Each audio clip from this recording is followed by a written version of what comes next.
Hello, music fans. Welcome back to Death by Unicorn.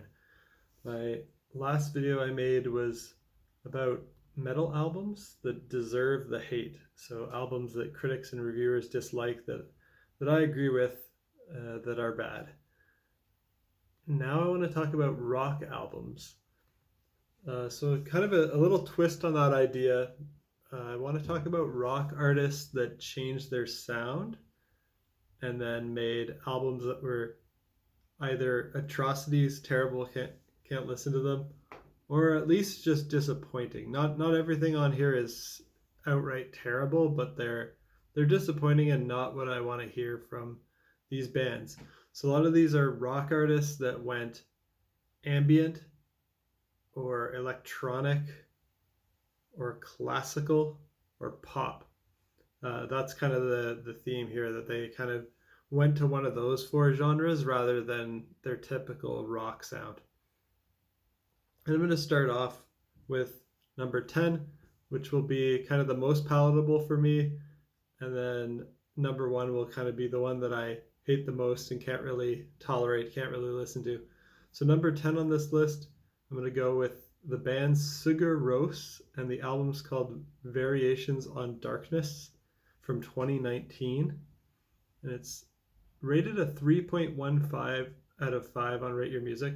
So all of these are also hated by critics, or at least none of these are classics or loved by critics. They're all going to have a score of, I think the highest one on Rate Your Music on here has a score of, this might even be the highest rated one, 3.15. So this is kind of the most highly rated one on here.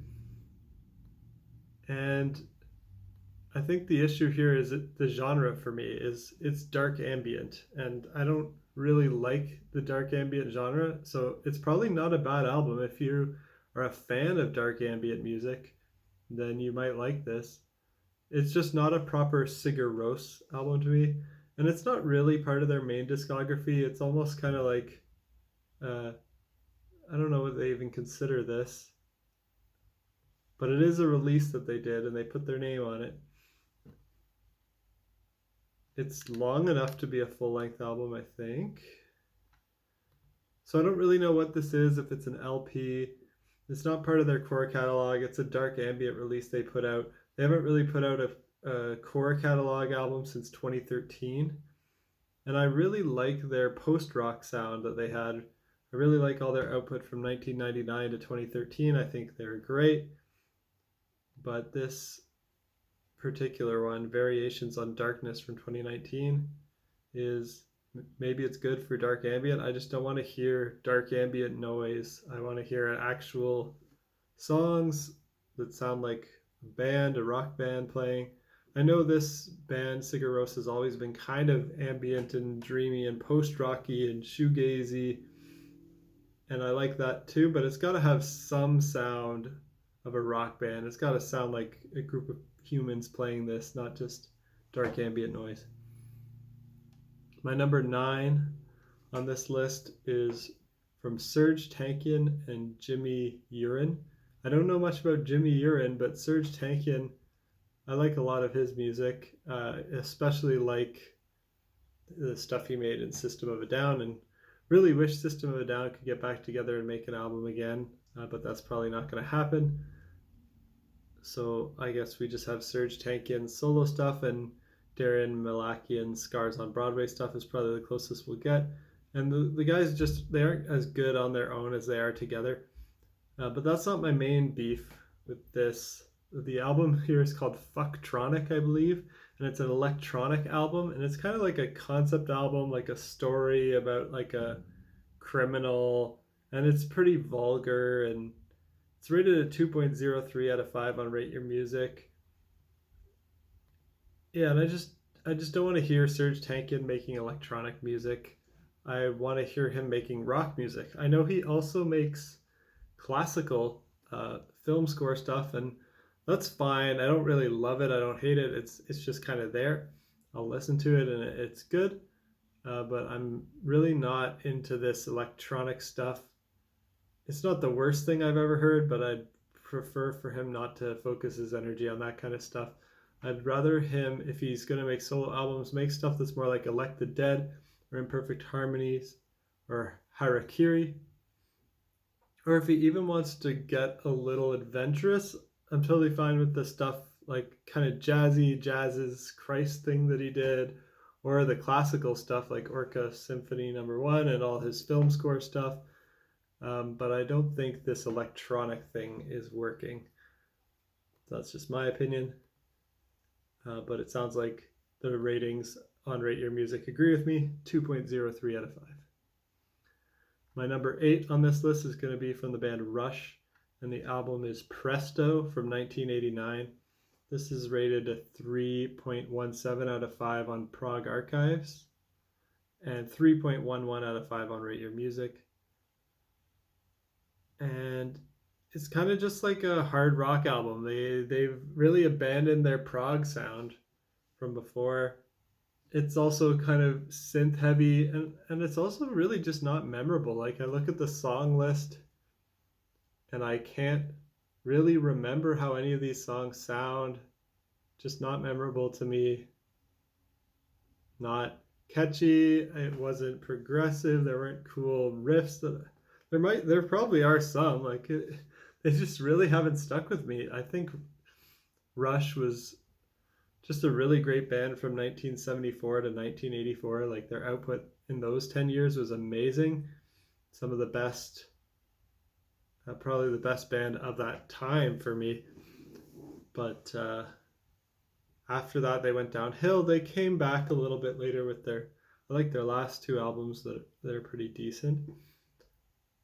And, they're hit or miss throughout the 90s.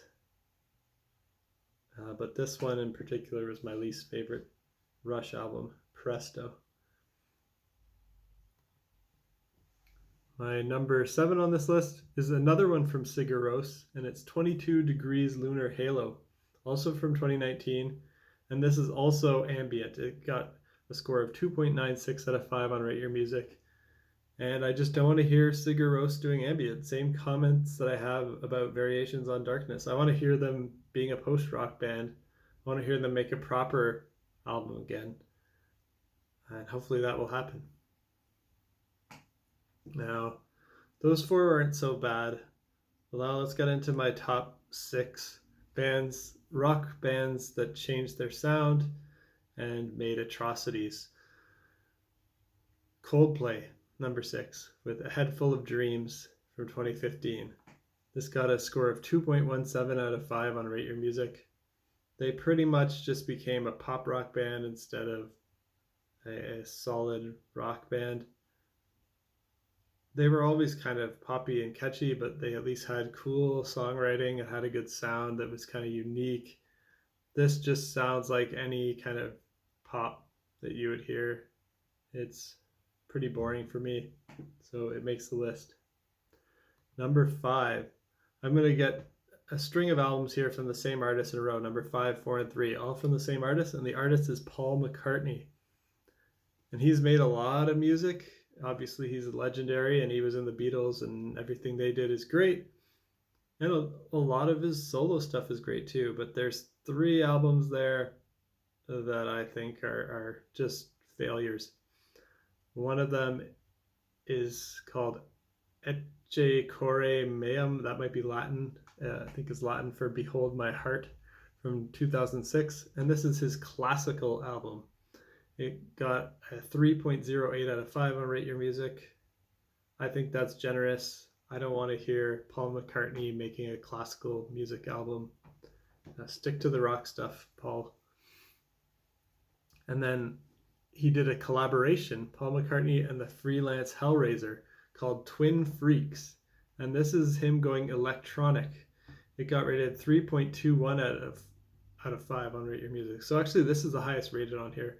But I don't want to hear, I think that's too generous as well. I don't want to hear Paul McCartney making electronic music. It's fine if it's like the background of a rock song, but he's one of the best rock and pop rock writers ever. I don't know why he's making these electronic albums. And the last one, my number 3 that I'll mention from Paul McCartney, is another electronic one called Liverpool Sound Collage, rated 2.72 out of 5 on Rate Your Music. That's too high of a rating. It's no good. It's hard to listen to. I don't know why it exists, but it does. And now for my top 2, they're both from the same artist here. And some of the most disappointing album listens that I've ever had. Probably the 2 most disappointing albums that I've ever listened to. Because I love this artist. The artist is Devin Townsend. And he makes music from all sorts of genres. And he's pretty good at everything he does. He's made like extreme metal and Strapping Young Lad. He's made a lot of prog metal in his own under his own name. He's made albums that are kind of ambient-ish and kind of meditation, and I'm okay with that. But the 2 that I'm really not okay with are the real ambient noise ones, the Hummer and DevLab. It's just noise the whole time. There's nothing musical about it from my perspective. I maybe I just don't understand this. It's just electronic noise. If you want to just put on something that just has sounds and no music, then I guess this works for you. But for me, I want to hear him making songs. So these do not work. And that's it for 10 albums by rock artists that changed their sound and made atrocities. Hope you enjoyed this topic. If you have some suggestions for some that I missed, definitely leave them below in the comments. I'm curious to see if there's other great rock artists that changed their sound and made really bad albums. And that's the thing here. I focused on artists that I really like. I could go hunting for albums that suck by bands that are just terrible, but there's no fun in that for me. I'm more interested in when a band that has a lot of talent that I really like makes something bad. I'm more interested in talking about that because, I don't want to just be slamming these artists the whole time. I love all these artists on this list. I just think they've made some stinkers, and here is me talking about them. Till next time, peace out.